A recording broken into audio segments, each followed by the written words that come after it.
ጧት ብልቅት ሲቆም ወዲያውኑ ግንኙነት ማድረግ ያስፈልጋል ወይ? አለማድረግ ደግሞ የስንፈተ ወሲብ አይነት ምልክቶች ያመጣል ወይ? አንድ ወንድ ጠዋት ላይ ብልቱ ይቆማል ኖርማል ከሆነ ማለት ነው። በተለይ ደግሞ በሳምንት ከ3 ቀን እስከ 5 ቀን ድረስ የሚፈጠረው ከሌሊት 9 ሰዓት እስከ 11 ሰዓት ድረስ ቴስቶስትሮን የሚባለው ሆርሞን ስፓይክ ስለሚያደርግ አንድ ወንድ ላይ ጠዋት ላይ ብልቱ ቆሞ ሊነሳ ይችላል። ሁለተኛ ደግሞ ሬስት ያደርጋል፣ ሪላክስ ያደርጋል፣ የቀኑ ጭንቀት አይኖርበትም። ስለዚህ በተለይ ደግሞ ተኝቶ ካደረ ጧት ብልት ይቆማል ማለት ነው። ሶስተኛ ደግሞ ማታ ግንኙነት አድርጎ ከነበረ ያ ወንድ ብልቱ ይቆማል። በተለይ ደግሞ ሪፍራክተሪ ፔሪድ የሚባለው ወይም አንድ ወንድ ከሁለት ግንኙነቶች መካከል ያለው ጋፕ ራቅ ያለ ከሆነ ማታ ግንኙነት አድርጎ ሁለተኛ ዙር መድገም የሚፈልገው ጠዋት ሊሆን ይችላል። እነዚህ ሁሉ ምልክቶች የጤነኝነት ምልክት ነው። ግን ይሄ ነገር ተፈጠረ ማለት ጠዋት ላይ ያ ወንድ ግንኙነት ግዴታ ማድረግ አለበት ማለት አይደለም። ችግር የለውም። ግንኙነት ማድረግ ከፈለጋችሁ ግንኙነት ማድረግ ትችላላችሁ። ካልሆነ ግን በግለ ወሲብ ወይም በሌሎች ምክንያቶች ያ ነገር ችግር ያመጣብኛል ብላችሁ ራሳችሁን ማርካት አይነት ደረጃ ከደረሳችሁ እንደውም ራሱ መርካት ነው ችግር እየፈጠረ ያለው። ጧት ብልት ከቆመ በኋላ ስፓይክ ያደረገው ቴስቶስትሮን እስቲ ወርድ ድረስ ትንሽ ሊቆይ ይችላል። እሱ ነገር ታግሶ ማስቆየት ነው። ካልሆነ ደግሞ የተለያዩ አይነት ኤክሰርሳይዞች ምናምን አድርጎ ወደ ቀናችሁ መመለስ ነው። ራሱ ይወርዳል ማለት ነው። ስንፈተ ወሲብ የሚመጡበት ብዙ አይነት ምክንያቶች አሉ። የሆርሞን መዛባት፣ የደም ስርና የነርቭ ችግሮች፣ የሳይኮሎጂ ነገሮች ናቸው እንጂ ጧት ብልት መቆም ላይ አክት ስላላደረጋችሁ አይደለም። ማንኛውም አይነት ስንፈተ ወሲብ ቶሎ መጨረስ፣ የብልት አለመቆም ችግር፣ ሌሎች ነገሮች ካጋጠማችሁ ባዮ ላይ ባለው ቴሌግራም ሊንክ እየገባችሁ ቀጠሮ አስይዛችሁ መታከም ትችላላችሁ። ሚስቴን ለማርካት ነው ቶሎ መጨረስ የማልፈልገው የብዙ ወንዶች መልስ ነው። እኔ ደግሞ ልንገራችሁ፣ ሴት ልጅን ለማርካት ብልታችሁ ውስጥ መግባት የማያስፈልግ ከሆነ ኢቨን ሳይዝ ማተር የማያረግ ከሆነ ማለት ነው ለእናንተ ምን ያህል ያስጨንቃችኋል የሚለውን ንገሩኝ። የሴት ልጅ እርካታዎች ብዙ አይነት አሉ። አንደኛው ክሊቶሪያል ይባላል። ጉግል አርጉት፣ በፖስታው ቪዲዮን ያጠፋዋል። ክሊቶሪያል ማለት የወንድ ልጅ የብልት ጫፍ ጋር ይመሳሰላል። በጣም ብዙ ነርቭ ኢንዲንግ አለው፣ ውጪ ላይ ነው ያለው። እሱን ስቲሙሌት በማድረግ ሴት ልጅን ማርካት ይቻላል። በዚህ ሁኔታ 85% በላይ ሴቶች እርካታን ማግኘት ይችላሉ። ሁለተኛ ደግሞ ቫጃይናል ነው። ቫጃይናል ላይ ብልት ውስጥ መግባት ያስፈልገዋል። አቬሬጅ እስከ 15 ደቂቃ ሊፈጅ ይችላል። ግን ይሄንን ለማሳጠር አንደኛ ክሊቶሪያል ስቲሙሌሽን መጠቀም ትችላላችሁ። ከዛ በፊት የነበረውን ፎር ፕሌይ ባስረዘማችሁት ቁጥር ቫጃይናል ስቲሙሌሽን ጊዜው ያጥርላችኋል ማለት ነው። ሶስተኛ ደግሞ ጂስፓት ይባላል። ጂስፓት ማለት ውስጥ ከገባችሁ በኋላ እዚህ እሱንም ሰርች አሉት፣ በፖስት አይፈቀድልኝም። ውስጥ ከገባችሁ በኋላ የምትሻከረው አፓርት ስታገኙት እሱ ጂስፓት ይባላል። በሱ ስቲሙሌሽን ደግሞ መርካት የሚችሉ ኢቭን መርጨት የሚችሉ ሴቶች አሉ ማለት ነው። ሌላ አይነት ኦርጋዝሞችም አሉ። ዋናዎቹ ግን እንደዚህ ናቸው። ስለዚህ በዋነኝነት እንድትረዱልኝ የፈለኩት ምንድነው፣ ሴት ልጅን ለማርካት አንደኛ የእናንተ ሳይዝ ማተር አያደርግም። ምን ያህል እንደቆያችሁ ሁል ጊዜ ማተር አያደርግም። ለቫጃይናል ኦርጋዝም ብቻ ነው እሱ ማተር የሚያደርገው። ስፖርት እሰራለሁ፣ ምንም ሱስ የለብኝም፣ ነገር ግን ስንፈተ ወሲብ አለብኝ፣ እንዴት ሊሆን ይችላል ብሎ አንድ ጠያቂያችን አቅርቧል። እንግዲህ ያው ስፖርት መስራት፣ ምንም አይነት ሱስ አለመኖር ጥሩ ነገር ነው። ስንፈተ ወሲብ ለመከላከል ይረዳል። ነገር ግን ስንፈተ ወሲብ በእነዚህ ነገሮች ብቻ አይደለም የሚመጣው። ለምሳሌ ጭንቀት ካለ፣ መጨናነቅ ወይም አንዛይቲ የምንለው ካለ፣ ድባቴ ካለ ወይም ደግሞ ኮንፊደንስ ካለ ማጣት ካለ ወይ ደግሞ ፐርፎርማንስ አንዛይቲ ወይም ማስደሰት አለብኝ ብሎ ራስን ጭንቀት ውስጥ መክተት ካለ አንደኛው የስንፈተ ወሲብ በተለይ በወጣቶች መንስኤ ይሄ ነው ማለት ነው። ሁለተኛው ደግሞ የጤና እክል ሊኖር ይችላል። በተለይ የቴስቶስትሮን እጥረት ሊኖር ይችላል። ቴስቶስትሮን ዝቅ በሚልበት ጊዜ ስንፈተ ወሲብ ሊገጥም ይችላል፣ ፍላጎት ሊቀንስ ይችላል። ስለዚህ አንዱ ይሄ ነው። ከዛ ውጭ ደግሞ ታይሮይድ፣ እዚህ አካባቢ ታይሮይድ የሚባል ኖርማሊ እጢ ያለ እሱም የሚያመነጨው ሆርሞን ዝቅ በሚልበት ጊዜ እንደዚህም ሊገጥም ይችላል ማለት ነው። ከዛ በተጨማሪ ሌሎች ችግሮች ሊኖሩ ይችላሉ እንደየ እድሜው ማለት ነው። በተለይ እድሜ ከ40 በላይ ከሆኑ ደግሞ ስኳር፣ ግፊት፣ ኮሌስትሮል እነዚህ አለመኖራቸውን ቼክ ማድረግ ያስፈልጋል ማለት ነው።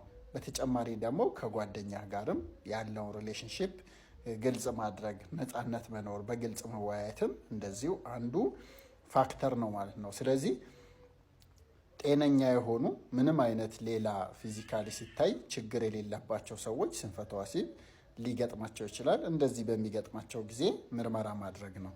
በተለይ ቫይታሚን ዲ መለካት፣ ቴስቶስትሮን መለካት፣ ሌሎች የጤና እክሎች አለመኖራቸውን ቼክ ማድረግ ያስፈልጋል።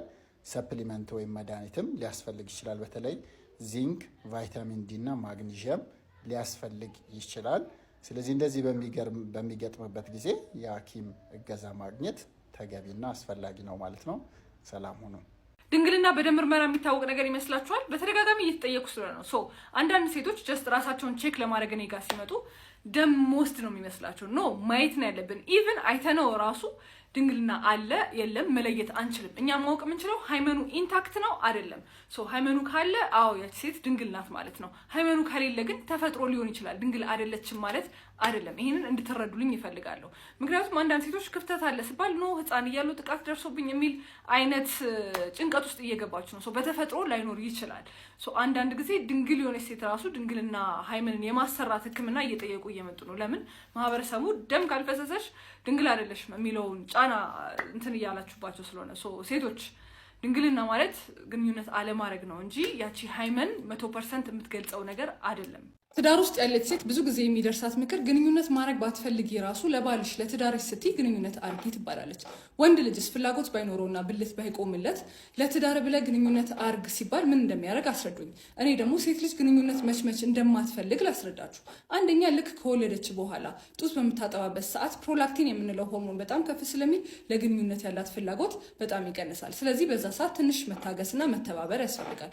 ሁለተኛ ደግሞ ህመም የሚያጋጥማት ከሆነ ምንም አይነት ኢንፌክሽን ትቦ ሊሆን ይችላል፣ የማህፀን ላይ ኢንፌክሽን ካለ ግንኙነት አትፈልግም። ስለዚህ እሱን ማሳከም ይቻላል። ከወሊድ በኋላ ደግሞ ስቲች ተሰርታ ስቲቹ በስነስርዓት ሂል ካላረገ ጠባሳው በግንኙነት ሰዓት ህመም ሊያመጣባት ስለሚችል እሱን ማስተካከል የተሻለ መፍትሄ ይሆናል። ከዛ ውጭ ደግሞ ምንም አይነት ሆርሞናል ኢምባላንስ መዛባት፣ አንዳንዴ ከወሊድ መከላከያ ጋር ተያይዞ የሚመጣ የግንኙነት ፍላጎት መቀነስ ሴት ልጅ ላይ ሊያጋጥም ይችላል። ስለዚህ ይህንን ማሳከም የተሻለ ይሆናል ብዬ አስባለሁ። ከዚህ ውጭ ደግሞ በአጠቃላይ ስነ ልቦናዊ ጭንቀት፣ ዱካክ እንደዚህ አይነት ሙድ ውስጥ ካለች እሱን ለማስተካከል ህክምና ደረጃ ከሆነ ህክምና መውሰድ፣ ከዛ ውጭ ደግሞ ስራ ማገዝ፣ ለራሷ ጊዜ እንድትሰጥ ሴቷን ሰፖርት። ስለዚህ አንድ ሴት ለግንኙነት ያላት ፍላጎት መቀነስ አይነት ነገር ካስተዋላችሁ መንስኤው ላይ ለመድረስ መሞከር አስፈላጊ ነው ብዬ አስባለሁ። ቴንክ ዩ። ወንዶችስ ለትዳራችሁ ስትሉ ግንኙነት ማድረግ አለባችሁ ብትባሉና ብልት የመቆም ችግር ቢያጋጥማችሁ ምን ማድረግ ትችላላችሁ? በቀላሉ ህክምና ማግኘት ያስፈልጋል። ምክንያቱም አብዛኛው ጊዜ የብልት መቆም ችግር መንስኤ ያለው ህክምናም አለው። ይሄንን የምንጠብቀው ከ40 ዓመት በኋላ ለሆኑ ወንዶች ነው። ምክንያቱም ቴስቴስትሮን ዝቅ እያለ ስለሚመጣ ለግንኙነት ያለ ፍላጎት እየቀነሰ በዛው ብልት መቆም ላይ ችግር ሊያጋጥማችሁ የሚችልበት እድሜ። ከዚህ በተጨማሪ ደግሞ ከእድሜ ጋር ተያይዘው የሚመጡ ግፊት፣ ስኳር፣ ኮሌስትሮል ኢቭን ያ ሰው የሚጠጣ የሚያጨስ ከሆነ ብልት መቆም ላይ ችግር ሊያስከትልብን ይችላል ማለት ነው። አብዛኛው ጊዜ ግን ወንዶች ልክ እንደዚህ ነገር ሲያጋጥማችሁ ቀጥታ ወደ ቫይግራ ነው የምትሄዱት። ቫይግራ ደግሞ የራሱ ጎንዮሽ ጉዳት በጣም ብዙ ስለሆነ እኛ ሪከመንድ የምናደርጋችሁ ጤና ማዕከል ሄዳችሁ ሆርሞናችሁን፣ ግፊት፣ ስኳር ኤቭሪቲንግ ቼክ አድርጋችሁ አስፈላጊውን ህክምና ብታገኙና በቋሚነት ወደ ብልት የሚሄደው ደም ዝውውር ጤነኛ እንዲሆን የሚደረግበትን መፍትሄ ብታገኙ እየተሻለው ይሆናል። በዛውም ትዳራችሁንም ሆነ ለራሳችሁ ሳቲስፋክሽን ሄልዚ የሆነ ሴክሹዋል ላይፍ ይኖራችኋል ማለት ነው። ቴንክ ዩ። ዶክተር ግንኙነት ካደረግኩኝ 7 ቀን ሆኖኛል፣ 10 ቀን ሆኖኛል። አሁን በሽንት ምርመራ እርግዝና ማወቅ እችላለሁ ወይ ያላችሁ ትጠይቁኛላችሁ። በሽንት ምርመራ እርግዝና መቼ መስራት እንደምንችል የሚያሳይ ቪዲዮ ከዚህ በፊት ሰርቻለሁ። እሱን ቪዲዮ መለስ ብላችሁ ብታዩ እመክራለሁ። የሽንት ምርመራውን ማድረግ ያለብን የወር አበባ ይመጣል ብለን የምንጠብቅበት ቀን ላይ መሆን አለበት። የዛን ጊዜም በበቂ ሁኔታ የኤችሲጂ ሆርሞን ላይኖርም ስለሚችል 10 ቀን ወይም 1 ሳምንት ያህል ቆይተን ደግሞ ምርመራውን ብናደርግ የተሻለ ይሆናል ማለት ነው። አመሰግናለሁ። የ3 ልጆች እናት ነኝ። ባሌ ብዙ ጊዜ ለስራ ፊልድ ይወጣል። እንዴት አይነት ምርጥና ለቤቱ ማች የሆነ ባል እንዳለኝ ልነግርሽ አልችልም። እሱ ፊልድ በሚወጣበት ጊዜ ስራዬ ልጆቼ መንከባከብ ነው። ስለዚህ ረጅም ጊዜን ሶሻል ሚዲያ ላይ አጠፋለሁኝ። በዚህ አጋጣሚ ከአንድ ልጅ ጋር መጻጻፍ ጀመረን። በጣም ነው የምናወራው። የፍቅር ወሬዎች እናወራለን፣ ፎቶዎችን እናላካለን። ነገር ግን እያረኩ ያለሁት ነገር ልክ እንዳልሆነና ማቆም እንዳለብኝ ሲሰማኝ ብሎክ አድርጌ እንደማልፈልግ ነገርኩት። እሱ ግን የተላላክናቸውን ፎቶዎችና ያወራናቸውን ወሬዎች ልኮልኝ እማላገኘው ከሆነ እነዚህ ነገሮች እንደሚፖስታቸው አስፈራራኝ። ሳልወድ በግዴ አገኘሁት። አብሬውም ተኛሁኝ። ከሱ ጋር በመተኛቴ ጸጸት ሊገለኝ ነው። 3 ዓመት ሆነኝ በፍራቻ። አጥፋልኝ ስለው አጥፍቻቸዋለሁ ይለኛል። አግኝኝ ብሎኝ ደግሞ አላገኝም ስለው መልሶ በነዛ ፎቶዎችና ቴክስቶች ያስፈራራኛል። እባካችሁ ምን ላድርግ ብላ አንድ እህታችን ኢንቦክስ አድርጋለን ነበር። በዚህ ጉዳይ ላይ ምን አስተያየት አላችሁ? የእናንተን ሀሳብ ኮሜንት ሴክሽን ላይ ሼር አድርጉን። ልክ እንደዚሁ ደግሞ ለሰዎች ይጠቅማል ያስተምራል ብላችሁ የምታስቡት ታሪክ ካላችሁ ወይም ደግሞ ለውሳኔ የተቸገራችሁበት ነገር ካለ በኢንቦክስ ሼር አድርጉንና መልሰን ወደ እናንተ እናመጣውና የሰዎችን ሀሳብ ታገኙበታላችሁ ማለት ነው። ቴንኪ። የጓደኛዬን ባል ጠቀለልኩት። የምስኪኗን የየዋኋን የቆንጆና ደግ ልብ ያላትን ጓደኛዬን ባል ያደረኩት። ህይወት በጠገነችሽ ባሳረፈችሽ በቃሽ ባለችሽ ቅጽበት በዛው ተመሳሳይ ነገር ትሰብርሻለች። እሱን ስታሳርፋኝ ስለ እሷ ሳስብ ግን እሰበራለሁ።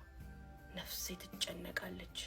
ጥፋተኝነት፣ ባለጌነት፣ ጋጥ ወጥነት ይሰማኛል።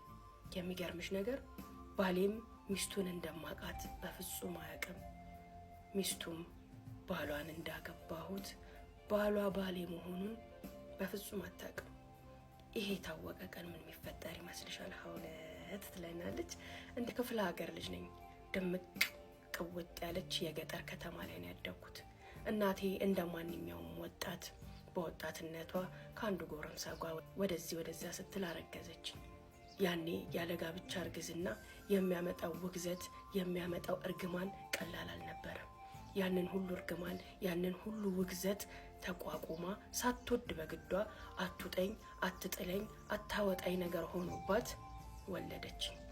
ነገር ግን የአባት ዕዳ ለልጅ ይሉት ብሂል እኔ ላይ ደረሰ።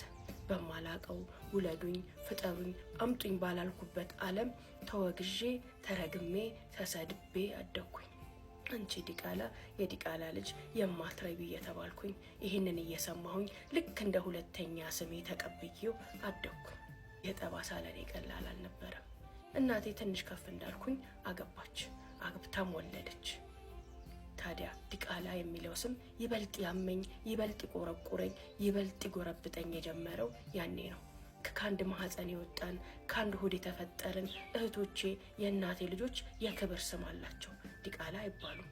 እኔ ከሷው ተፈጥሬ ከሷው ተወልጄ ይሄ ስም ለምን ተገባኝ እያልኩኝ እብከነከን ጀመር። ሌላው ቀርቶ ቁንጅናዬን እንኳን ሊያሞግሱ ሲፈልጉ በንጹህ አያሞግሱትም። ድሮም የዲቃላ ልጅ ቆንጆ ነው ይላሉ። ምንንም እንዳልቀበል ሆኜ ያደግኩኝ፣ ማህበረሰቡን ጠልቼ ያደግኩኝ፣ እናቴን፣ አባቴን፣ ቤተሰቦቼን፣ ጎረቤቶቼን ሙሉ አካባቢውን ጥልት አድርጌ ያደግኩኝ። መቼ ነው ከዚህ አካባቢ መገላገለው እያልኩኝ ትልቅ ሰው ሆንኩኝ። አዎ የእሷ ልጆች የኔ እህቶች ከአንድ ማህፀን የወጣ ነው። አባት ስላላቸው ኃላፊነታቸውን የሚወስድ የሚያለብሳቸው፣ የሚያጎርሳቸው፣ ከጎናቸው የሚቆም ህጋዊ አባት ስላላቸው እነሱ ልጆች ናቸው። የኔ አባት ኃላፊነቱን ሳይወጣ ቀርቶ የማህበረሰቡ ሸክም ስላደረገኝ ያዘነ የተከዘ አባት የላትም ያለ ሲያለብስና ሲያጎርስ ስላሳደገኝ የተጣልኩ መሆኔን ሊነግሩኝ ዲቃላ እያሉ አሳደጉኝ። በዚህ ውስጥ ያደግኩኝ ልጅ እኔም እንደ ሰው ለአቅመ ሔዋን ደረስኩኝ። እጅግ በጣም ብቸኛ ነኝ። ማህበረሰቡ የጣለብኝ የምላስ ጠባሳ ቁጡ አድርጎኛል፣ ተናዳጅ አድርጎኛል፣ ነገረኛ አድርጎኛል። ከማንም ጋር አልገጥምም። የገጠሙኝ ሁሉ ትንሽ ከቆዩ በኋላ ስሜን እየጠሩ መቀለጃና እኔን ማንቋሸሻ አድርገው ስለሚይዙት ከማንም ጋር መቅረብ ከማንም ጋር ማውራት አይመቸኝም። ብቸኛ ነኝ፣ ቁጡ ነኝ።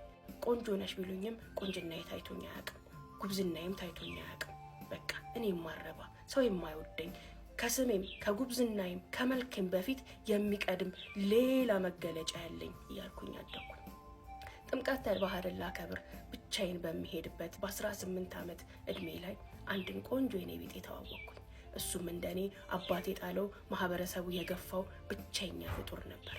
ሁለታችንም ትምህርት ጨርሰን ስራ አጥተን የምንገላወድ ወጣቶች እዛ ጥምቀተ ባህር ላይ ተገናኘን። በጣም ቆንጆ ነው፣ በጣም ትሁት ነው። እንደኔ ግን ቁጡ ነው፣ ተናዳጅ ነው፣ ትዕግስት የለውም። ከኔ ጋር ግን ተግባባን። ተመሳሳይ ክንፍ ያላቸው ወፎች አንድ ላይ ይበራሉ አይደል? አንድ ላይ መብረር ጀመር። እኔም ችስታ እሱም ችስታ፣ ምንም የሌለን ወጣቶች ወክ እየበላን ጋራ ሸንተረሩን እያደነቅን በዛ ገጠር ከተማ ውስጥ ሩቅ መንገዶችን እየሄድን ከረሜላውን ማስቲካውን እየተገባበዝን በየሜዳና በየሸንተረሩ የፍቅር ቄጠማችንን እየቆረጥን 2 ዓመትን ተፋቀርን። ከዛ በኋላ ግን በዛ ስራ ፈትነት በእኔም በሱ መናጢነት መጋባት የማንችል መሆናችን ሲገባኝ አንድ መላን አመጣው። በወቅቱ ፋሽን ነበር፣ ሁሉም እህቶች አረብ ሀገር ይሄዳሉ። እኔም ሴት አይደለሁ እንዴ? ለምን አልሄድም? ለምን ህይወቴን እድሌን አንሞክርም አልኩኝ። ከሱም ጋር ተማከርኩኝ። 3 ዓመት ድረስ ሰርቼ ልምጣ፣ አንተ ምን እስከመጣ ስራ ፈልግ፣ ገንዘብን አደራጅ፣ ስለዚህ ስመጣ እንጋባለን አልኩት። እሺ ያለኝ በየደብሩ በየቤተ ክርስቲያኑ ሄደን ሊጠብቀኝ ልጠብቀው፣ እኔም ቃሌን ጠብቄ መጥቼ ላገባው፣ እሱም ቃሉን ጠብቆ ቆይቶ ሊያገባኝ ተስማማን፣ ተማማልን። ወደ ስደት ሄድኩኝ። ስደት ከሄድኩኝ በኋላ እንዳሁኑ በቀላሉ መገናኘት የማይቻልበት ጊዜ ነበረ። ስልክም አልነበረውም። የቤተሰብም ሆነ የራሱ ስልክ በየመንደሩ ያለውን ስልክ ሰጥቶ ነበር የሄደው። ባገኘሁት አጋጣሚ ሁሉ እየደወልኩ መልእክቴን እንዲያደርሱለት እየተናገርኩኝ 3 ዓመቱን ጨርሼ በ3 ዓመት ውስጥ ለ3 ወይ ለ4 ጊዜ ብቻ በስልክ ተገናኝተን መጣሁ። ምንም መግቢያ የለኝም። ማናቸውንም አልፈልጋቸውም። ቤተሰብ፣ ዘመድ፣ እናት፣ አባት አለኝ ብዬ አስቤም አላቅም። ሲጀመር አባቴን አላቀውም። በህይወቴም አይቼውም አላቅም። መልኩንም ምኑንም አላቀውም። ስሙም የኔ አይደለም። በአያቴ ስም ነው የምጠራው። ልክ እንደመጣው አንድ ሆቴል ላይ አርፌ ፍቅረኛዬን የቃል ኪዳን ጓዴን ማፈላለግ ጀመርኩኝ። አገኘሁት። ሳገኘው ግን ቃሉን አልጠበቀም ነበር። አግብቶ ወልዶ ነበር የጠበቀኝ። በዛው ሁኔታ ውስጥ ሆኖ ግን እኔንም ማማለል እኔንም ማሻሻት ፈለገ። ተናደርኩኝ። ከ4 ቀን እዛው ሀገሬ ላይ ከቆየሁኝ በኋላ ወደ ሌላ ቦታ መሄድ እንዳለብኝ ተሰማኝ። አካባቢውም ማህበረሰቡም ሁሉም ነገር አስጠላኝ። እኔ ከአረብ ሀገር የመጣሁት እሱን ፈልጌ እሱን ጠብቄ የእሱን ቃል አምኜ ነበር። ባይሆን ኖሮ መቼም ይቺን ሀገር አልረግጣትም ነበር። ማን አለኝ ብዬ ምን አለኝ ብዬ ወደዚህ እመለሳለሁኝ። ተናደርኩኝ። ደስ የሚለው ግን አሰሪዎች ያለቅም ሲሉኝ እመለሳለሁ ብያቸው ስለነበር የመጣሁት መመለሻ መሄጃም ትኬትን ይቆረጡልኝ። እሱ አጽናናኝ። አካባቢው በጣም ሲያስጠላኝ ከአዲስ አበባ ቅርብ የሆነች ከተማ ውስጥ አሁን ስሟን ልጠራልሽ ወደማልፈልጋት ቅርብ ከተማ ሙሉ ጓዜን ጠቅልዬ መጣሁኝ። ከመጣሁም በኋላ ሆቴል አረፍኩኝ። ያረፍኩበት ሆቴል ላይ ሆኜ ቤት ማፈላለግ ጀመርኩኝ። ለ4 ወር እረፍት ነው የመጣሁት። ከ4 ወር በኋላ ትኬቴ ይደርሳል። አሁንማ መሄድ አለብኝ። ማናለኝ ብዬ እዚህ ቀራለሁ። በደላላ ቤት ሳፈላልግ አንድ የባለስልጣን ግቢ ውስጥ ትንሽዬ ቆንጆ ቤት እንደምትከራይ ሰማሁኝ። ትንሽ ውድ ናት፣ ትሆንሻለች ወይ? ቤቱም የተከበረ የባለስልጣን ቤት ነው ተባልኩኝ። ምን ገዶኝ? የ4 ወር ጊዜ ነው ያለኝ፣ ገንዘብም አለኝ፣ መክፈል እችላለሁ ብዬ ጓዜን ጠቅልዬ እዛ ግቢ ውስጥ ገባሁ። የሰውየው ሚስት ልክ እንደ እህት፣ ልክ እንደ እናት፣ ልክ እንደ ጓደኛ ሆነችልኝ።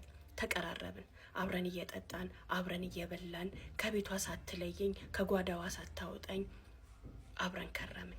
አመጣጤን፣ ህይወቴን፣ ያንን አካባቢው ማህበረሰቡ የሰጠኝን ስም ግን ሳይጨምር ሌላውን ነገር ግን ብቸኛ መሆኔንና ዘመድ አልባ መሆኔን ነገርኳት።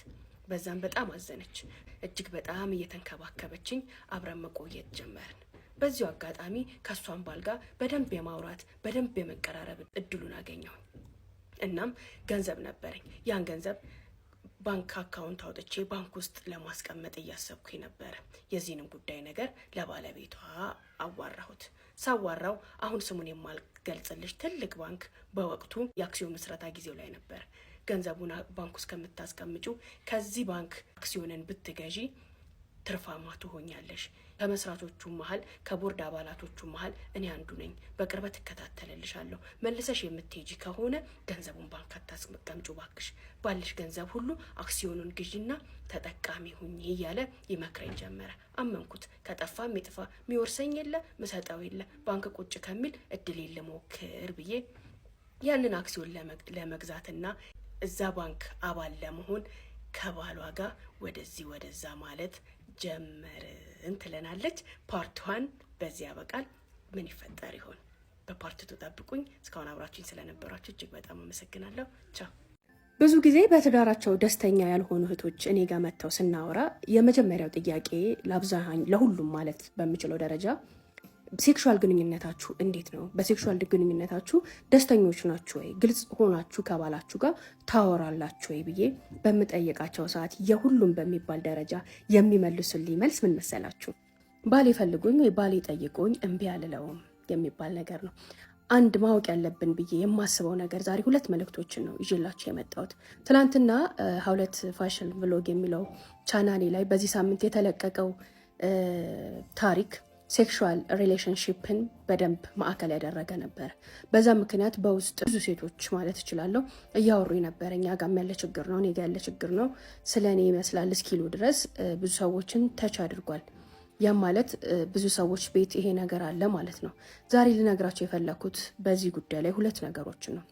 በመጀመሪያ ደረጃ አንቺ ባልሽ ፈልጎሽ እሺ ብለሽ አብረሹ ስለተኛሽ ብቻ እሺ ብሎሽ ግንኙነት ስላረግሽ ብቻ ግንኙነታችሁ ጤናማ ነው፣ ደስተኛ የሆነ ህይወት አላችሁ ማለት አይደለም። በግንኙነት መሀል የሁለቱም ሰዎች ፍላጎት፣ የሁለቱም ሰዎች ትብብርና የሁለቱም ሰዎች አክቲቪቲ ያስፈልጋል። የብዙ ሴቶች ችግር ባሎቻቸው ሲፈልጓቸው እሺ ይላሉ፣ እምቢ አይሉም። ነገር ግን ግንኙነቱ ላይ አክቲቭ አይደሉም። ያ ማለት በመቼው ከዚህ ነገር ተገላግዬ ጀስት የሆነ ምንጠላውን ምቾት የማይሰጠንን ነገር እያደረግን ወይ እየሰራን ቶሎ ለማጠናቀቅ ግዴታ ስለሆነብን ብቻ ነው የሚያደርጉት። ያ ደግሞ መሰላቸታቸውን፣ ደስተኛ ለመሆናቸውን፣ ለዛ ሰው ፍላጎትና ለዛ ሰው ምቾት ብቻ ሲሉ ምንም ሳይመስላቸው ግንኙነቱ ላይ ምንም አይነት አክቲቪቲ ሳይኖራቸው እያደረጉት መሆኑ አብሯቸው ያለውም ሰው ይረዳል። ያ በራሱ ለባልሽ ምቾት የሚሰጥ አይደለም። እያስገደደሽ እንደሆነ አንቺ ፍላጎት የሌለሽ መሆኑንና በሆነ መንገድ የሆነ ስራ እየሰራ እንደሆነ ነው እሱም የሚሰማው ጀስት እንትን ቢሆንም። ስለዚህ በመጀመሪያ ደረጃ ይሄ ፍላጎት የማጣት፣ የመድከም፣ የመሰላቸት ነገሩን እንደ ስራ የማየት ነገር ካለ ካስተዳደግ፣ ካስተሳሰብ፣ ከሳይኮሎጂካል ሲነገረን ከኖርነው ነገር ጋር የመጣ ስለሚሆን በዚህ ጉዳይ ላይ መስራት በጣም ያስፈልጋል። ምክንያቱም ግንኙነት በነፃነት በደስተኝነት በሁለቱም ሰዎች ፍላጎት በሁለቱም ሰዎች አክቲቪቲ የሚደረግና ሁለቱም ሰዎች ተመሳሳይ ውጤት የሚያገኙበት ሲሆን ነው ግንኙነት ጥሩና ደስተኛ የሆነ ግንኙነት አለን ማለት የምንችለው በትዳራችን ውስጥ። ወንዶቹም ጋር እንደዛው ነው። ብዙ ወንዶች ሴቶች ስሜት አላቸው ፍላጎት አላቸው ብለው አያስቡም። አብዛኞቹ ሴቶች ምንም ፍላጎት እንደሌላቸው በዚህ ጉዳይ ላይ ኢንተረስት የሌላቸውና እንዳንድ ግዑዝ አካል የሚቆጥሩት ነገር አለ። ስለዚህ እንደዚህ አይነት ችግር እነሱ ጋር ሲኖር የተለያዩ ለግንኙነት አስቸጋሪ የሚሆኑ ችግሮች እነሱ ጋር ሲኖሩ ዋጋ አይሰጡትም ወይ ቁብ አይሰጡትም። ሚስቴ እኔን ትፈልገኛለች፣ ሚስቴ ግንኙነት ትፈልጋለች፣ ሚስቴ እንደ ሰው ናት፣ ስሜት አላት የሚለውን ነገር ከማሰብ ይልቅ ሴት አይደለች እንዴ የሚል ንቀት አለ፣ የሚል አለማሰብ አለ። ሴቶች ችግር የለባቸውም ብለው ይህን ጉዳይ ኢግኖር አድርገው እሷም ኢግኖር አድርጋ እንድትኖር የማስገደድና ምንም ችግር እንደሌለበት እያስመሰለ እያሰበ ሴቲቷንም እየጎዳት ሴቲቷንም ችግር ውስጥ እየከተቷት የሚሄዱ ብዙ ወንዶች አሉ። የአብዛኞቹ ወንዶች ችግር ደግሞ ያ ነው። እነሱ ጋር ችግሩ ሲኖር ችግሩን አክሴፕት አያደርጉትም። አክሴፕት ቢያደርጉትም ችግሩ ላይ ሰርተው ጥሩ ውጤት ለማምጣት አይንቀሳቀሱም። እንዲሁም ደግሞ አጠገባቸው ያለች ሴት ሰው ናት፣ ስሜት አላት፣ እሷም የምትፈልገው ነገር አለ ብለው አይረዷትም።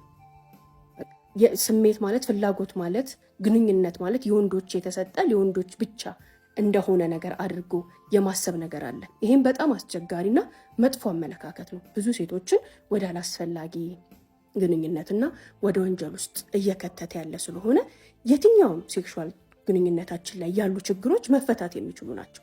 በሕክምና በስነ ልቦናና በተለያዩ መንገዶች መፈታት የሚችሉ ናቸው። እነዛን ነገሮች ሞክረን ጥረን መፍታት ካልቻለን ግን ለሁለቱም ሰዎች ነፃ መንገድን መስጠት መልመድ መቻል አለብን። ምክንያቱም ተፈጥሮ ነው፣ ተፈጥሮ አስገዳጅ ነው። ምርጡን መንገድ ተወያይተን ተነጋግረን የመወሰን ኳሊቲ ቤታችን ውስጥ ሊኖር ይገባል። ሁለተኛው ነጥቤ ፕሊዝ ሴቶች ከገባን በኋላ ትዳር ውስጥ ከገባን በኋላ ቅድሚያ ልንሰጠው የሚገባው ነገር ትዳርና ትዳራችን። አብዛኞቻችን በውጭ ስራ፣ በውጭ ግንኙነት፣ በውጭ ገንዘብን በማምጣት ላይ ኢኮኖሚያችንን በመገንባት ላይ በጣም ቢዚ ሆነን ቤታችንን ህይወታችንን ሞር ደግሞ ራሳችንን እየረሳን ነው። የሴት ልጅ ሰውነት ማረፍ ይፈልጋል። የሴት ልጅ ሰውነት ሪላክስ ማድረግ ይፈልጋል። እኛ ግን አሁን ሰውነታችንን እያሳረፍ ነው፣ ሪላክስ እያደረግ ነው አይደለም። ጭንቅላታችንም ተረጋግቶ አክቲቭ መሆን ማሰብ እና ያን ነገር መፈለግ ይፈልጋል። እኛ ግን ብዙ ህይወታችን በሀስል የተሞላ ነው። ቀን ውጭ ስንሮጥ ነው የምንውለው። እቤት ገብተን ደግሞ የቤቱ ሀስል እኛንን ነው የሚጠብቀን። ከልጆች ምሳቃ ጀምሮ እስከ እራት እስከሚበላው ነገር ድረስ ሁሉም ነገር ኃላፊነቱን ራሳችን ላይ ጭነን መፈናፈኛ ሰዓት የለንም። ስለዚህ ሰውነታችንም አይምሮአችንም ሁሉ ነገራችን በጣም የዛለ ስለሚሆን እንደዚህ አይነት ነገሮችን ኢግኖር እያደረግን ባሎቻችንን ወደ ውጭ እንገፋለን። ስለዚህ ከምንም በላይ ሴት ልጅ ህይወቷን ሚዛናዊ ማድረግ አለባት። የሚዛኑንም ከፍ ያለውን ቦታ መውሰድ ያለበት እሷና እሷ ናት። ቤተሰቧ ትዳሯን ነው። ትዳሬን የሚጠብቅልኝ፣ ትዳሬን ደስተኛ የሚያደርግልኝ፣ ሚዛናዊ የሆነ ህይወት እንድመራ የሚያደርገኝ የትኛው ነገር ነው ብለን መወሰን መቻል አለብን። ያም ነገር የትኛው ነው? ለራሳችን የምንሰጠው ጊዜ፣ ለራሳችን የምንሰጠው ረፍት፣ ለራሳችን የምንሰጠው ቦታና ለራሳችን የምንሰጠው ቫልዩ ነው። ስለዚህ ሴት ልጅ ውጪ የትኛውንም ብር ብታጣ ይሻላታል። ውጪ ላይ የትኛውንም ነገር ሚስ ብታደርግ ይሻላታል ቤቷን፣ ትዳሯን፣ ህይወቷን ከምታጣ። ስለዚህ ትልቁን ፐርሰንት ለቤታችን፣ ለትዳራችን፣ ለራሳችን እንስጥ። እኛ ስናርፍ፣ እኛ አካላችንንም መንፈሳችንንም ነፃ ስናደርግ ግንኙነታችን ጥሩ እየሆነ ይመጣል። ያለብንን ክፍተት ያለብንን ደግሞ ድክመት እያየነው እንመጣለን። ድክመትና ክፍተቶቻችንም ላይ መስራት እንችላለን። የሴት ልጅ ሰውነት በጣም የሚደክም በጣም የሚዝል መንፈሷም እንደዛው ከሆነ ለሴክሹዋል ግንኙነት ምንም አይነት አክቲቪቲ ማድረግ አትፈልግም። ሁሉ ነገሯ ይደክማል። በራሱ ተፈጥሮ አድካሚ ነው። ፔሪዱ አድካሚ ነው። እርግዝናው አድካሚ ነው። ወሊዱ አድካሚ ነው። ብዙ የሚያደክሙን ነገሮች አሉ። እነዛ ነገሮች ላይ ደግሞ ጭማሪ የውጪ በጣም ክራውድድ የሆነ ስራ ውስጥ እናልፋለን።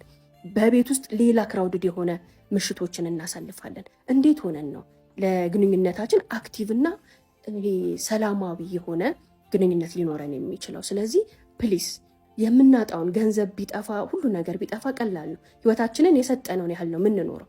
በቃን ያልነውን ያህል ነው የምንጠግበው። በቃ የተብቃቃነውን ያህል ነው ደስተኞች የምንሆነው። ስለዚህ የትኛውንም ገንዘብ ብናከማቸው ትዳራችንን፣ ልጆቻችንን፣ ቤታችንን፣ እራሳችንን ሊተካልን አይችልም። ሶ ትልቁም ፐርሰንት ትዳር ያለን ልጆች ያለን ቤት ያለን ሰዎች ለራሳችን፣ ለቤታችን፣ ለትዳራችን ሰተን ህይወታችንን መገምገምን በጣም መማር አለብን የሚለውን መልእክት ለማስተላለፍ ነው። ሚዛን የሳተ ህይወት እየኖርን ስላለ ነው በብዙ ነገሮች ላይ እየተላለፍን ያለ ነው። ቴንኪው